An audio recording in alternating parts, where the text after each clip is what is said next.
This is the third and final lecture on water-fat separation. Last time we talked about a generalized Dixon model.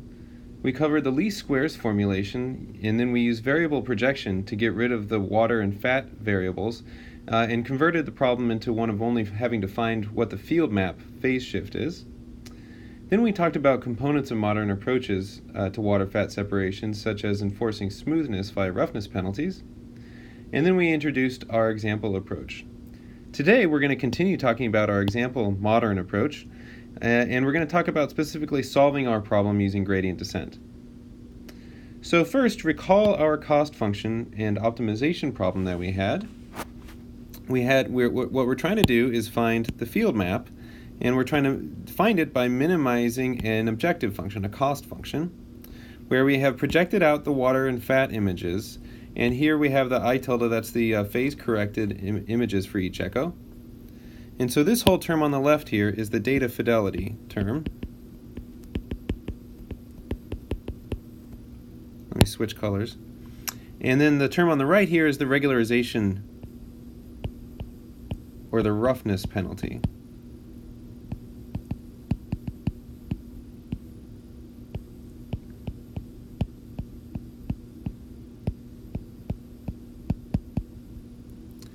Overall, these two summed together give us the cost function that we're going to try to minimize with respect to phi, which we'll call f of phi. So let's make sure we're all on the same page about what these variables are. So phi, that is, phi is the vector of the sampled field map. When I write it with no arguments, that indicates that it's a vector. It's a vector of the sampled phi of xy. Phi hat is the value of this vector that minimizes the cost.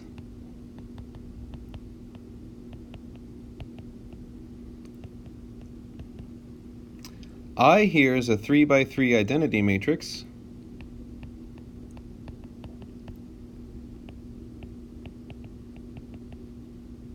That is, it's 1, 1, 1 on its diagonals and 0 everywhere else. A is called a mixing matrix.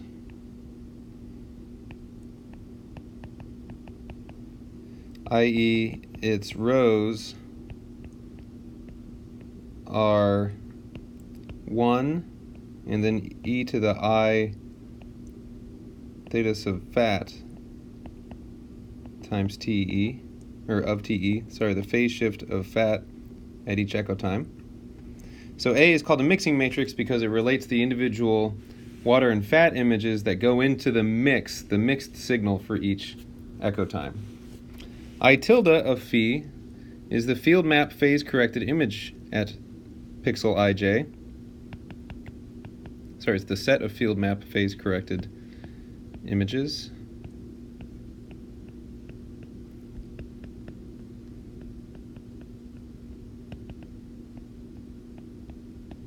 At voxel ij.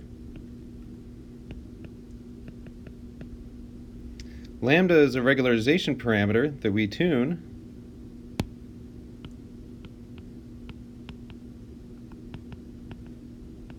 to control the smoothness of the field map. And R of phi is a roughness function. It's a function that measures the roughness of the field map.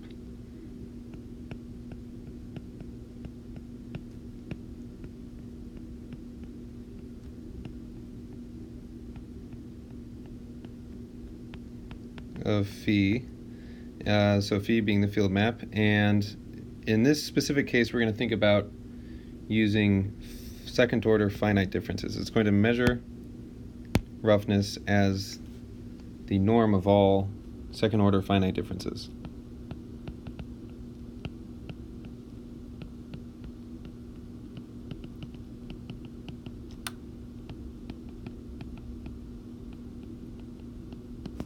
Okay, so what we want to do is solve this minimization problem, and we're going to do this using gradient descent, which is an algorithm, a general algorithm for optimization, wherein one first calculates the gradient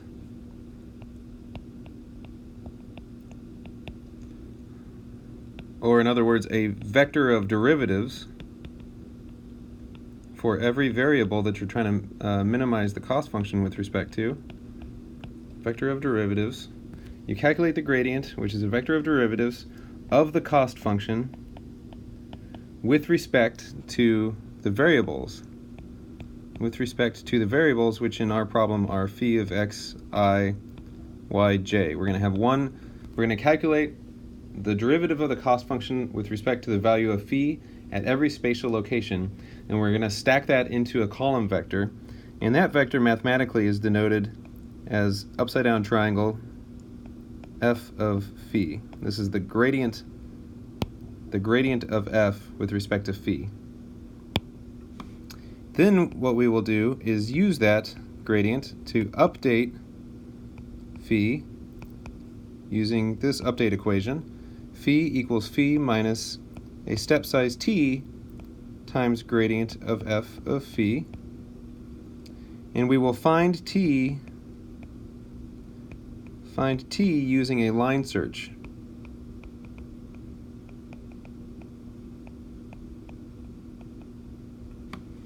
Okay, t here is referred to as the step size.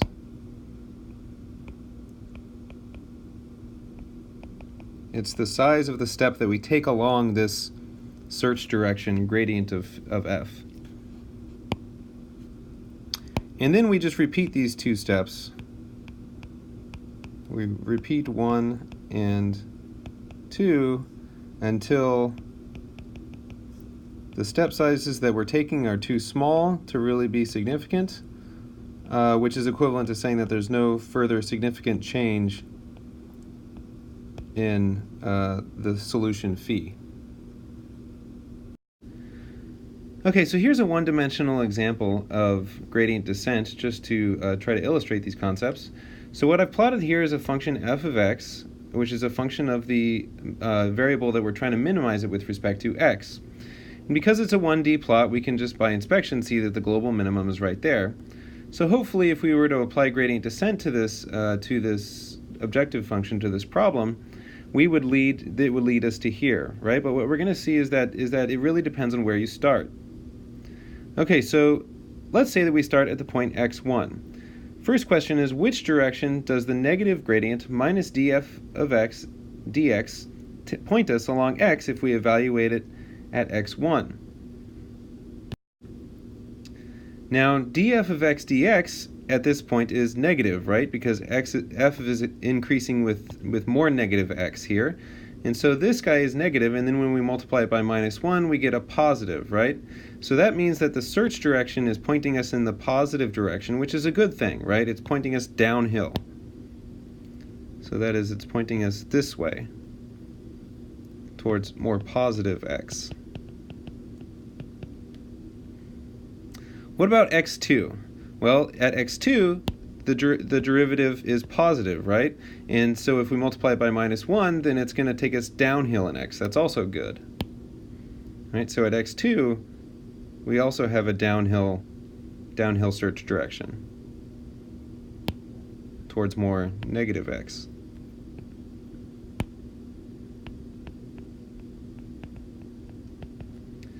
At x3, however, x3 being right here, its derivative is also positive, like x2, right? F is locally increasing there. So it's going to take us towards more negative x, which is not the direction we want to go, right? It's going to point us towards, it's going to take us down into this local minimum. The minimizer, of course, overall, is right here. And the gradient of the minimizer, by definition, is 0. Right? The slope of f is 0 at that point. So if we arrived there, our algorithm would stop going because the derivatives would vanish. So which points will lead to the global minimum? Well, x1 certainly would not, because it would just get stuck in this local minimum. x3 wouldn't either, because it's going to go back towards that local minimum too. The only one that would actually make it down into the true global minimum is x2. So the overall point of showing you this is to illustrate how gradient descent works, but also to illustrate the point that initialization can be crucial for solving optimization problems with local minima, like ours. This is certainly the case for water-fat separation, for finding the field map in water-fat separation, that we have many local minima that we have to try to avoid. So it's clear that for gradient descent, we need to calculate the derivatives of our cost function with respect to the variables, which are the sampled field map values. This is easy for the regularizer if we formulate it as a matrix vector function. That is, we express lambda times r of phi as lambda times phi transpose times d of a matrix D transpose times D times phi, where this matrix D is a finite differencing matrix. It's going to be sparse, it's going to be mostly zero.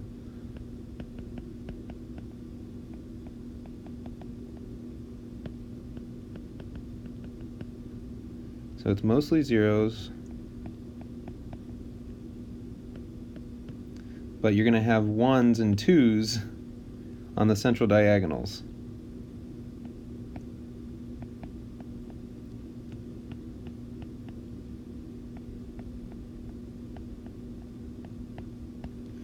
And so then we can apply linear algebra to, use derivatives in linear algebra to get the gradient of this function, which just works out to 2 times lambda times d transpose times d times phi. As a quadratic function, it's pretty easy function to calculate its gradient. The harder one is the data fidelity term, though, which I've repeated here. Fortunately, the norm squared is only a function of one spatial location, right? We are summing over all spatial locations I, j, from 1 to n. So because this term is a function of only one spatial location, we can fortunately separate out the spatial locations, and for the purpose of getting the derivative expressions, we can focus on just one point, ij. And once we have that point, and once we have the derivatives for that point, the same expression applies for all other points. For convenience, let's also here define a matrix B, where B will be equal to the projection matrix I identity, that's an identity, minus the mixing matrix A times A transpose. This guy is going to be Hermitian transpose because it's complex valued. Inverse A Hermitian. Then the cost for just one spatial location in the field map is given by B times I tilde, the vector I tilde there at that location, which is equal to I tilde of phi at this spatial location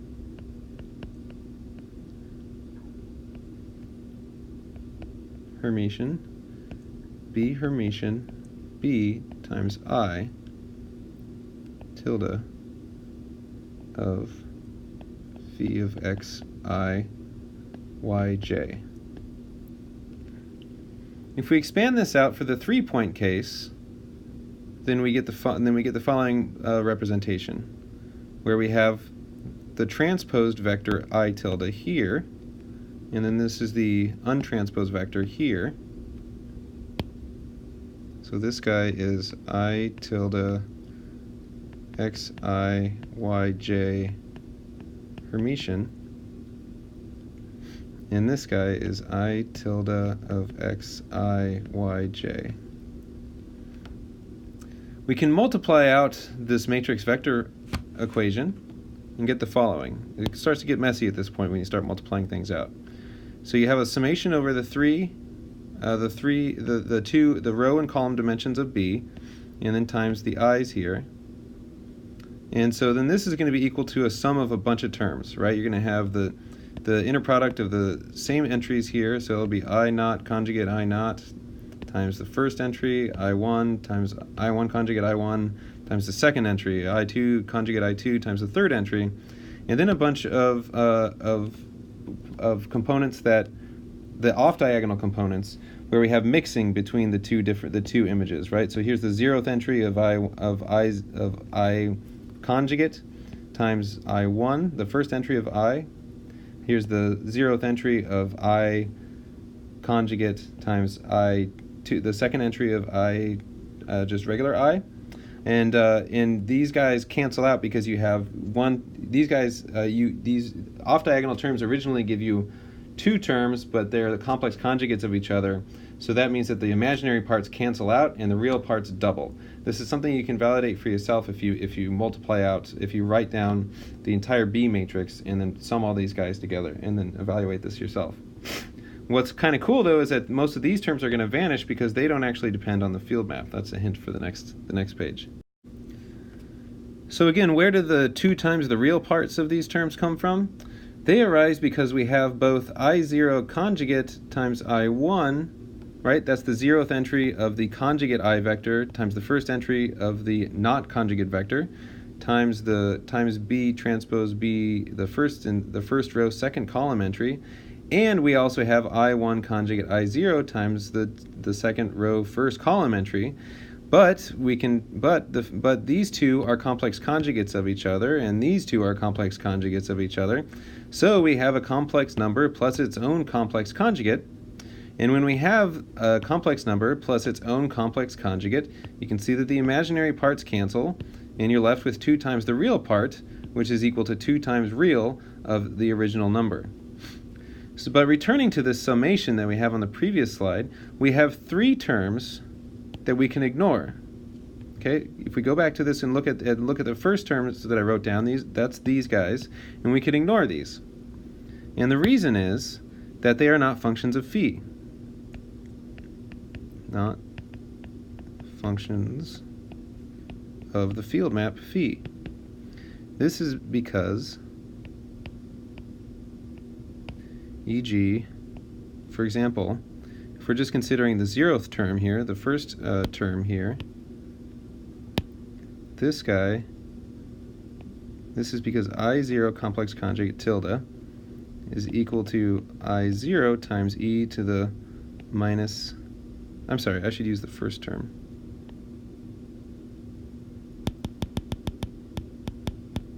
Let's just look at the first one, because the first one already was not, the 0th one already was not a function of the field map. So let's consider the first entries. I1 tilde is equal to I1 times e to the minus I phi, and I1 tilde complex conjugate is equal to I1 complex conjugate times e to the plus I phi, right? So if we multiply these together, I1 tilde, and one of them is complex conjugated, that's equal to I1 times I1 complex conjugate times e to the minus I phi times e to the plus I phi. So these guys cancel, and we're left with I1 complex conjugate I1, which is equal to norm squared, absolute value squared of I1. Okay, so there's no phi entering into any of these terms, and we can ignore them for the purpose of minimizing, of solving for phi. They don't affect the solution. So when we neglect those terms, that is the cross product between the same entries of the I vectors, then what we're left with is just the 2 times the real terms, right? We have 3 of these in this problem when we have 3 echoes. So now what we can do is substitute our definitions of the I tilde vector entries and use the identity that the real component of a complex number is equal to that complex number's amplitude times its cosine of its phase angle. And if we substitute those definitions and use this identity, what we get for each of these terms is the following. So for the first one, we get 2 times magnitude I0 tilde I1 tilde times B Hermitian B 1 comma 2, right, the amplitude of that, times cos of the phase angle of I1 tilde minus the phase angle of I0 tilde, right, since it's complex conjugated, so its phase is negated, plus the phase angle of the product of B Hermitian B, its 1, 2 entry. Okay? And then to see how phi enters into this, we can substitute the definitions of I tilde in here. And so this guy is going to be equal to that is right here. What I'm doing here is I'm going to copy this down. So these terms are going to be the same. That's why I'm writing it like a tilde there. And then in the cosine, we're going to have angle I1 minus phi, right? Because phi is multiplied, I tilde is equal to e to the minus I phi times I1. So the phase angle is angle of I1 minus phi, and then minus the rest of it. Angle I0, which has no phi multiplied into it, and then plus angle of the B matrix entries, the B transpose B matrix entries. Okay, and then we have analogous expressions for the other two terms, where you just substitute the subscripts. And it's easy to calculate the derivatives of these guys with respect to the variables, the field map, phi of xi, yj. Altogether, we get something like a summation over space, a summation over these three terms times of minus 2 times the amplitudes times sine of the phase angles. Okay, so we'll have a summation over these terms times minus 2, the minus 2, so you have a 2 there, and then you get a minus sign from the fact that cosine goes to minus. And then we have, and then the arguments, though, stay the same. They're the same as they are here, the sign as they are for the cosines. And you can work this out offline. And so to build the gradient vector of the data fidelity term, we just calculate this expression for the derivatives for each location xi, yj, and stack them on top of each other into a single vector. So now we have our gradient, and what we are missing still is the step size, right? The gradient tells us what direction in the multidimensional solution space to search along, but we need to figure out how far should we go along that search direction. There are lots of ways to get the step size, but so let's just focus on one. Basically, the goal is to take as large a step as possible to minimize the cost as much as possible, or reduce the cost as much as possible, without going so far as to actually jump past the minimum and increase the cost. So from our previous example, let's say that we were starting at point x2. Ideally, we would go down to the minimum, right, which is the just right point, right? And we don't want to take a step along the search direction so far that we go past the minimum. That is what I'm illustrating here with this other line, right? And it represents a farther step along the path. So that's too big of a step, and we would overshoot the minimum. One way to do this is with an algorithm called a backtracking line search. And I can give you guys the references for this algorithm, but it's very simple, and it just takes a few minutes to write up. So here's the algorithm. Given a descent direction for any cost that you're trying to minimize, f of x, we start with some descent direction that we're going to search along, delta x. And we define these scalars, alpha, which is in the range of 0 to 0.5, and beta is in the range of 0 to 1. And we start with a step size of 1. And we go into this while loop. And so what we say is that while the current search, or the current step, the new x, while the current new updated x is greater than the original cost function at the starting x, plus this linear approximation for it, that involves the alpha scalar. It's like a dampened linear approximation for f of x, or Taylor series approximation for f of x. We're going to decrease t, right? While this is true, we're going to decrease t, and then we exit when it's false. And what it turns out comes out of this is a step size t that is guaranteed to reduce the function f of x, and is usually about as big a step as can be made along the search direction delta x. Here, our x is phi, right? We are searching along the we are searching to update the field map values, and our delta x is the gradient of our cost function minus the gradient of our cost function, right? Because we want to search along a direction that reduces the cost function. The gradient itself points along a direction that increases.